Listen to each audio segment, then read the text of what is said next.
안녕하세요. 소개받은 최종원이라고 합니다. 다시 만나 뵙게 돼서 반갑습니다. 저는 9월에 올 때는 이렇게 오프라인에서 뵐 줄 알았는데 또다시 온라인에서 뵙게 됐습니다. 오늘 제가 나눌 말씀의 제목은 정체성 위기를 극복하는 법이고 부제는 확신을 넘어 신뢰로입니다. 일반적으로 잘 쓰이진 않지만 그리스도인들 사이에서만 통용되는 용어들이 여럿 있습니다. 은혜 받았습니다. 기도하겠습니다. 등과 같은 예일 것입니다. 또 하나 기독교인들이 유독 좋아하는 단어가 있습니다. 오늘 부제에 나오는 확신, confidence라는 단어입니다. 국어 사전의 뜻풀이에 보면 굳게 믿음 또는 그런 마음이라고 정의되어 있습니다. 오늘 이 단어를 빌립보서 1장 본문에 비춰 좀 다른 시선으로 주목해보고 싶습니다. 한글 성경을 검색해 보니까 확신이라는 단어가 20차례 정도 나왔습니다. 그런데 이 확신은 대부분 하나님이 약속하신 것을 성취할 것을 신뢰하는 미래형을 지칭하는 표현이었습니다. 다시 말해 하나님의 성품에 대한 깊은 신뢰를 기반으로 한 표현이라는 겁니다. 빌립보서 1장 6절에서 사도 바울이 가진 확신도 이와 다르지 않습니다. 바울은 우리 안에서 착한 일을 시작하신 이가 그리스도 예수의 날까지 이루실 줄을 확신한다고 쓰고 있습니다. 미래의 일에 대해 일하실 신뢰를 말하는 것입니다. 다시 말하자면 이 문맥에서 확신이란 나의 마음가짐이나 나의 감정 등과는 무관한 하나님에 대한 태도를 의미한다고 할 수 있습니다. 사도 바울이 말한 확신이란 내가 어떤 경험한 과거의 사건이나 체험에 대한 것이 아니라 하나님께 대한 미래형의 표현입니다. 그런데 교회 맥락에서 확신이란 단어는 종종 우리의 신앙적 체험과 연결해서 표현되곤 합니다. 아마 가장 대표적인 표현이 구원의 확신이 아닐까 싶습니다. 교회 다니면서 숱하게 해보았거나 들어보았을 질문이죠. 중고등부 수련의 마지막 날 기도회에서 패션 오브 크라이스트를 보고 교사 선생님이 고민하는, 가르치고 두려움에 떠는 아이에게 너 오늘 밤 죽으면 천국 갈 거라는 확신이 있어? 이런 질문을 하곤 했죠. 우리에게 너무 익숙한 기억들입니다. 저는 사람들로부터 꽤 여러 차례 중고등부 교회 수련회에서 이러한 트라우마에 대한 회고하는 얘기를 들은 적이 있습니다. 성경에는 구원의 확신이라는 표현이 명시적으로 등장하지 않습니다.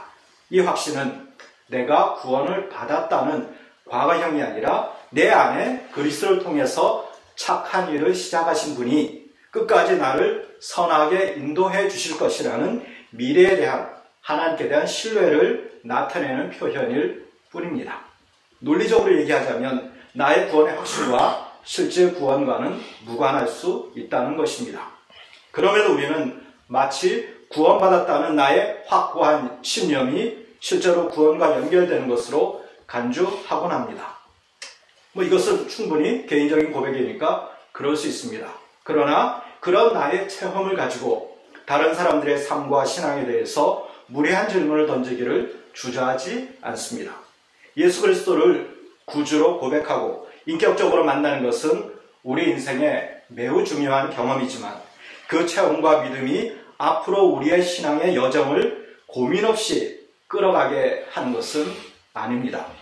그래서 사도 바울은 빌립보서 2장 12절, 저희가 11절까지 읽었지 않습니까? 그 다음 절인 12절에서 사도 바울은 두렵고 떨림으로 너희 구원을 이루라고 권면했습니다. 우리의 삶은 외적으로 드러난 어려움이 보이는 삶이건 겉으로 아무런 문제 없어 보이는 평탄한 삶이건 간에 무관하게 각자의 수준에서 100%의 고민의 무게를 혼자서 지고 살아갑니다. 그렇게 우리는 누구나 자기만의 십자가를 지고 인생을 살아갑니다. 누구에게나 처음 가보는 인생길이 두렵고 떨리는 길임은 분명합니다. 그런데 자칫 우리는 진심에서 우러나온 것이라 할지라도 내가 가진 신앙의 가치를 가지고 섣부르게 타인의 인생을 재단한 경우가 많습니다. 제가 얼마 전 교회 청년부 교사로 섬기던 한 분이 소셜미디어에 올리신 짧은 글을 보며 마음에 공감을 한 적이 있습니다. 그분은 전문 심리 상담가이십니다. 직업이. 그래서 그분의 허락을 받고 짧은 글을 함께 나눠보고 싶습니다. 이렇게 시작합니다. 방황하는 친구를 생각하며 하나님이 과연 기뻐하실까 싶어 기도했는데 하나님이 너무 안타까워하시는 것 같아 가슴이 찢어진다는 한 청년. 이 교사 선생님이 이제 그 청년에 대해서 쓴 얘기입니다. 그거 하나님의 마음이 아니야. 네 마음이야. 그 친구의 방황은 아주 자연스러운 거야. 그걸 자꾸 옆에서 정죄하는 뉘앙스로 정신 차리라고 하면, 그걸 또 하나님 이름까지 들먹거리면, 사랑의 마음에서 그런다고 하면 그 친구는 용기 있게 방황하지 못하고 또 타의에 의한 삶을 살게 될 거야. 그래서 병난이한테 왜 자꾸 가르치려고 그러냐. 지금은 네가 제일 믿음 좋고 어른스럽다 생각하겠지만 내가 보기엔 네가 제일 불안하다. 다른 애들은 아프면 아프다고 말을 하는데 넌 안 아픈 척, 발랄한 척, 성숙한 척 하고 있잖아. 남 걱정하느라 울지 않아도 돼. 너가 자꾸 남을 위해 우는 건 너가 울고 싶어서야. 그러니 용기 있게 너를 위해 울으렴. 이 상황은 과거뿐 아니라 지금도 많이 우리가 경험하는 상황이죠. 우리 중 어떤 분은 이 글에 등장하는 방황하는 친구로 교회 중보기도의 제목에 오르기도 했을 것이고, 어떤 분은 방황하는 친구를 보며 가슴이 찢어지는 그 자리에 서 있기도 했을 것입니다. 제가 자신의 친구에 대해 안타까워하는 이 청년의 진심을 외면하지는 않습니다. 정말 진심에서 그랬을 것입니다. 그런데 아쉬운 점은 우리가 가진 나의 신앙 체험이 전부인 양 극대화하여 그것을 기준으로 모든 것을 일반화시키는 경향이 있다는 겁니다. 한 사람의 인생을 너무 손쉽게 몇 가지 기준으로 규정해버리는 유혹을 받는 것이죠. 그래서 무례한 질문들과 평가들이 거리낌 없이 나오곤 합니다. 당신은 구원받았습니까? 당신은 성경을 믿습니까? 당신은 인본주의자입니다. 어쩌면 오늘 한국교회가 부딪힌 문제는 믿음이 없어서 생긴 것이 아니라 모두가 확신이 넘치기 때문에 생긴 것일 수 있습니다. 어디서부터 이런 문제가 생긴 것일까요? 구원의 확신을 그리 강조하다 보니 몇 날 몇 시에 구원을 받았는지 명확하게 알아야 된다고 주장하는 구원파가 득세하게 된 것입니다. 이런 구원파와 같은 신앙 정서가 그리스도인들에게 널리 퍼져 있습니다. 신앙의 최고의 덕목이 확신이라고 여기다 보니 조금의 회의와 고민, 비판적 사고는 허용되지 않습니다. 이런 멘탈리티가 지배하는 교회는 원천적으로 내가 혹은 우리가, 교회가 틀릴 수도 있다는 생각을 할 여지가 없습니다. 그러기에 모든 첨예한 사회적 이슈들에 대해서 이른바 성경을 기반으로 아주 선명하게 답을 제시합니다. 그렇게 집단 성찰의 기회 자체가 아예 상실되어 있습니다. 오늘 한국 기독교의 어려움은 하루아침에 생겨난 현상이 아니라 이렇게 믿음과 확신에 대해서 오해한 것이 쌓여온 결과일 수 있습니다.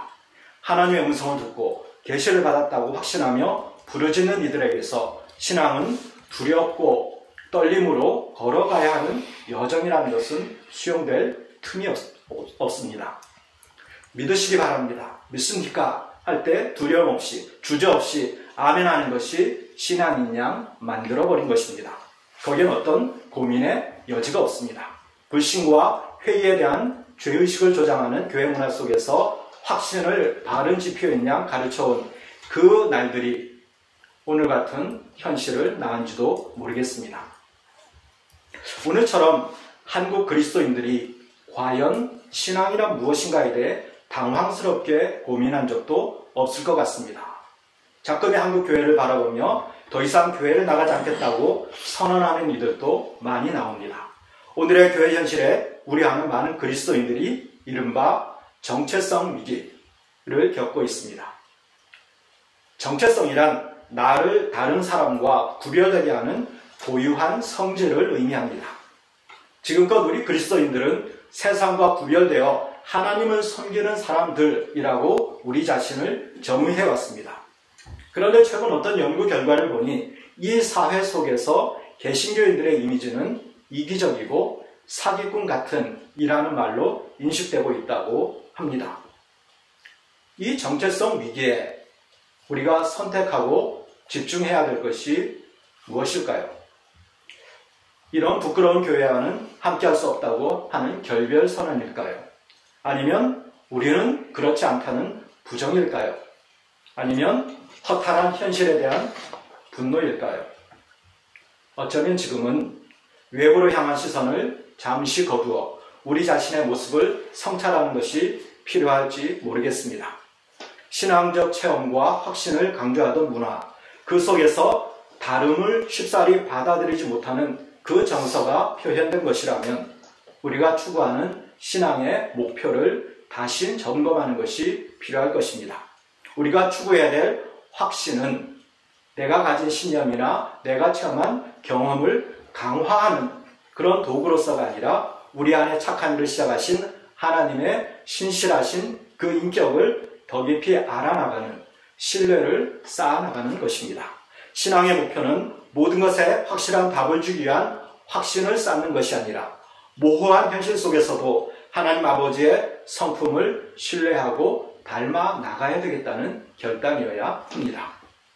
그것이 우리가 두렵고 떨림으로 이루어 가야 할 구원이 아닌가 싶습니다. 신앙이 우리에게 주는 진정한 힘은 흔들림 없는 확신이기보다는 이해할 수 없는 상황과 불투명한 환경 속에서도 평생 묻고 씨름할 대상이 존재한다는 것입니다. 무너지기보다 하나님의 아버지 되심을 신뢰하고 무릎을 세워서 한 걸음 한 걸음 걸어갈 근거가 있다는 것입니다. 우리가 잘 아는 마르틴 루터는 거대한 가톨릭 교회에 맞서 종교개혁을 이끌어낸 위대한 일을 성취한 인물입니다. 어떤 분은 이 세계에서 예수 그리스도 다음으로 많이 연구된 사람이 루터일 것이라고 할 정도로 다양한 각도에서 루터의 삶과 업적은 조명되어 왔습니다. 그 중에서 오래전에 아마 한 1968년경 하버드대의 에릭 에릭슨이라는 정신심리학자가 청년 루터라는 책을 썼습니다. 그는 루터를 정신분석학적으로 분석했습니다. 종교개혁이라는 거대한 업적과 또 수많은 논란 뒤에 숨겨진 한 인간의 아픔과 고뇌, 그리고 그 속에서 그가 알아나가고 추구했던 것이 무엇인지 여러 가지 생각을 하게 만든 책입니다.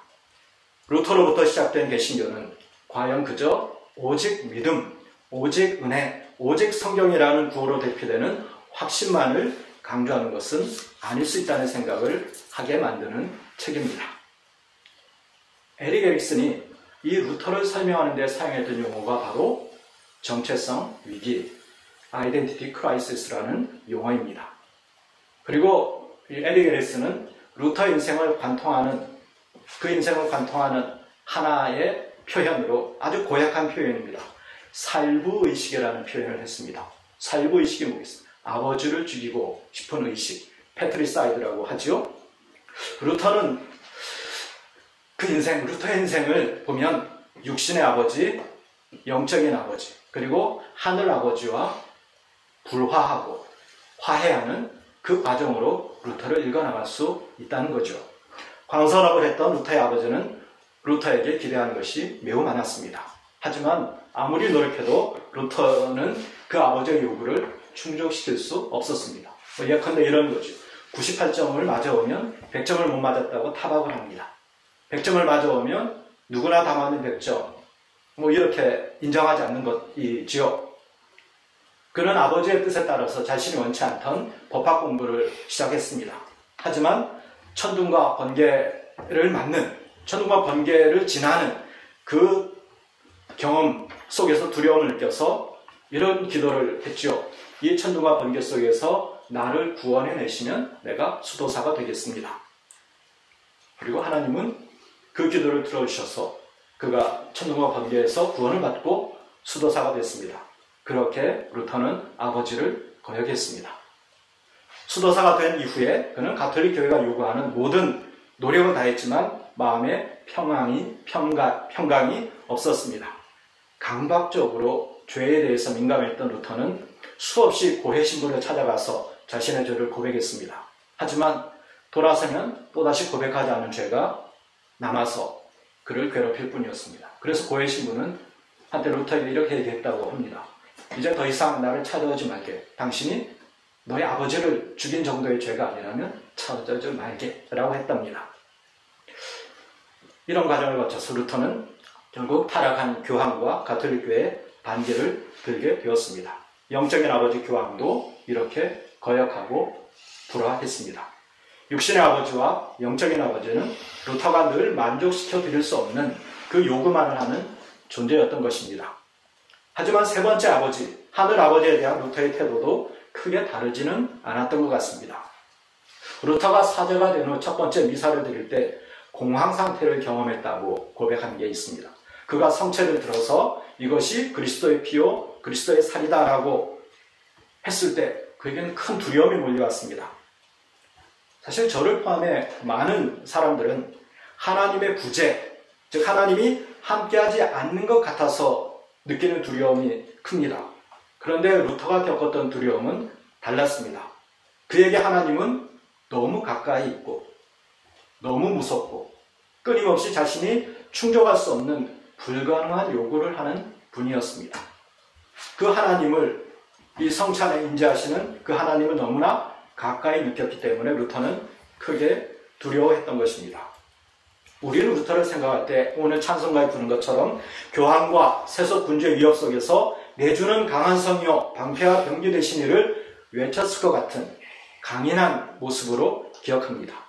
하지만 그런 모습의 이면에 루터는 늘 정체성의 위기와 함께 했습니다. 종교개혁이 1517년에 일어납니다. 근데 이 찬송가가 그 당시에 쓰여진 것이 아니라 그로부터 12년이 지난 1529년에 쓰여진 찬송입니다. 그 당시는 루터가 인생의 영혼의 깊은 밤을 지났다라고 표현할 정도로 루터의 인생에서 가장 어두운 시기였습니다. 종교개혁이 일어나고 10여 년 지난 1527년 루터는 매우 심한 감정의 변화를 겪었고 끝없는 절망에 빠졌습니다. 1527년 8월 비텐베르그, 루터가 있던 비텐베르그에 흑사병이 돌았고 루터는 이 속에서 질병과 두려움, 고통을 토로합니다. 그의 친구 멜랑이톤에게 보낸 편지에서 자신이 그리스도로부터 버림받은 것 같다는 심한 좌절감을 토로했습니다. 이러한 영혼의 깊은 밤, 영혼의 깊은 어둠을 경험한 이후에 마침내 그는 아무것도 요구하지 않으시는 전적인 하나님의 은혜를 깨닫게 됩니다. 그리고 이 찬송시를 썼습니다. 종교개혁을 한 이후로 황제로부터 재판을 받아 도망자가 되어 평생을 숨어 살아야 됐던 그의 마음과 영혼의 안전은 세속군주나 눈에 보이는 성이 아닌 하나님 자체에 있다는 것을 그가 깨닫게 된 것입니다. 그리고 그는 두려운 세상을 이겨나갈 힘이 하나님의 말씀에서 비롯된 것임을 알았습니다. 그래서 그는 찬송에서 계속해서 고백했죠. 이 땅의 마귀 들끓어 우리를 삼키려 하나 겁내지 말고 섞어라. 진리로 이기리로다. 조금씩 루터 인생에 하나님 아버지에 대한 신뢰가 쌓여간 것입니다. 그는 하나님은 그의 자신을 어려운 사명을 부르도록 사명을 감당하도록 부르셨기 때문에 그 자신은 그 값을 치를 준비가 되어 있습니다. 종교개혁이 그만큼 쉬운 일이 아니었다라는 거죠. 그래서 학자들은 루터 인생의 가장 놀라운 일 중에 하나가 루터가 제명까지 살았다라는 것입니다. 즉 중간에 살해당하지 않았다는 거죠. 그는 교회에서 파문을 당했고 제국으로부터 추방을 당했습니다. 그 의미는 뭡니까? 누구든지 루터를 죽이는 사람은 그 죄값을 묻지 않겠다는 것입니다. 찬송가 마지막 절에 보면 친척과 재물과 명예와 생명을 다 빼앗긴데도 라는 표현이 나옵니다. 루터는 굴곡진 인생 속에서 하나님을 신뢰하는 것을 배워갔습니다. 종교개혁 이후에 개신교는 목회자의 결혼이 허용됐습니다. 가족은 루터에게도 매우 특별했습니다. 그는 자신의 안전이나 소유는 염려하지 않았지만 자신의 가족에 대해서는 매우 애틋했습니다. 루터는 또 아내를 매우 사랑했던 것 같습니다. 그래서 아내를 나의 주 KT라고 불렀습니다. 루터는 거의 대부분 KT가 하라는 대로 하고 그 외의 것만 성령께서 하라는 대로 했다고 할 정도로 아내에 대한 절대적인 신뢰가 있었습니다. 그리고 그는 결혼을 성화의 학교, School of Sanctification이라고 불렀습니다. 굉장히 그럴듯해 보이지만 그만큼 결혼이 어렵다라는 얘기 아니겠습니까? 물론 이중적인 면이 있겠죠. 루터는 이런 결혼 생활을 통해서 KT뿐 아니라 자신의 죄와 허물을 볼 수 있었고 서로 돕고 신실한 하나님의 사랑을 배워나갔습니다. 아버지 루터는 또 자녀들을 매우 사랑했습니다.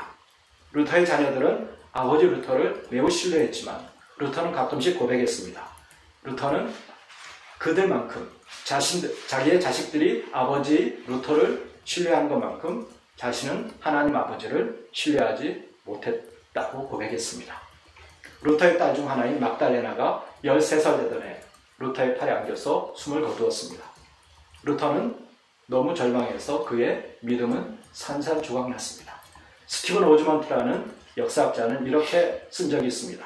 마틴 루터의 인생에서 그의 신학과 믿음이 그를 위협하던 적에게 무릎을 꿇은 적은 이 경우밖에 없다.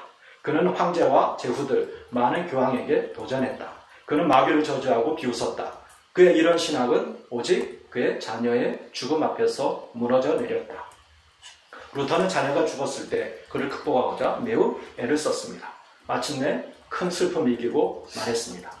막달레나가 하늘에서 행복해하고 있는데 나는 여전히 슬프다니 참 기이하다. 그러면서 그는 아버지의 마음을 배워갔습니다. 2년 후 또 다른 딸, 막내딸 마가레트가 거의 죽게 된 적이 있습니다. 그때 마틴 루터는 이렇게 고백합니다. 만약 이 애가 죽는다면 내가 처음에 그랬던 것처럼 하나님께 그렇게 화를 내지는 않을 것 같다.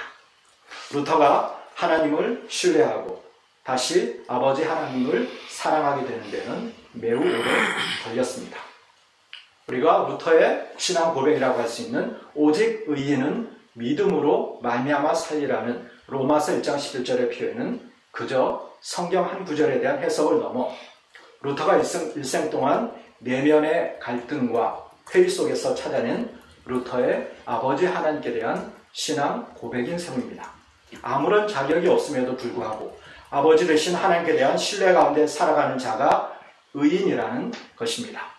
어쩌면 종교개혁을 포함한 그의 일생의 여정은 자신의 아버지 하나님께 대한 오해를 풀어가고 그 하나님을 인격적으로 신뢰해 나가는 그 여정이었을 것입니다. 그에게 아버지는 육신의 아버지나 교황을 통해 체험했던 인정받기 위해서 최선을 다했지만 결코 만족시킬 수 없던 존재였습니다. 하나님 아버지도 그런 존재였습니다. 그러나 그런 인생 여정 속에서 하나님께 대한 신뢰를 경험하며 특별히 스스로 아버지가 되는 경험을 통해 루터는 아무런 값없이 주어지는 전적인 은혜를 체험하게 되고 그 안에서 한 걸음 한 걸음 자라나가게 된 것입니다.